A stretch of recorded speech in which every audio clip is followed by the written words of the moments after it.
We'll discuss about the uterus. This is present in females in the pelvic region. First, starting about the location, we'll discuss about the angles. There are two angles: anteversion and anteflexion. Anteversion is the angle between the axis of vagina. This is vagina. The forceps is present in the axis of vagina. This is axis of cervix. The angle between angle and axis of vagina and cervix is the angle of anteversion, and it is approximately 90 degree. Another angle is anteflexion. It is the angle between axis of uterus and axis of cervix. It is obtuse angle, but in this case we have a special case.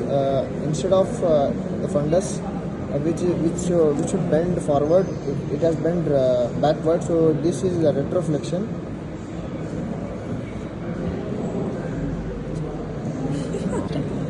We will discuss about the parts of uterus. This is fundus of the uterus. This is body of the uterus, which is inverted pear shape, and this is neck of the uterus.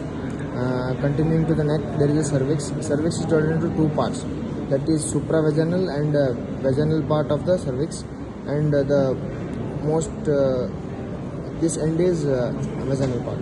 And lateral to the fundus of the uterus, we have fallopian tubes, which are present on both sides, and this is uterus, and lateral to that we have ovary. We will discuss the blood supply of uterus. It is supplied by three arteries: one from the abdominal aortal branch, that is ovarian artery, which supplies whole part of the ovary and the lateral two-third part of the fallopian tube, and the other two arteries arise from the internal iliac artery, that is also from anterior trunk. One is vaginal artery and the other is uterine artery. Uterine artery supplies the body of uterus and medial one-third of the fallopian tube, and vaginal artery supplies part of cervix and whole of the vagina.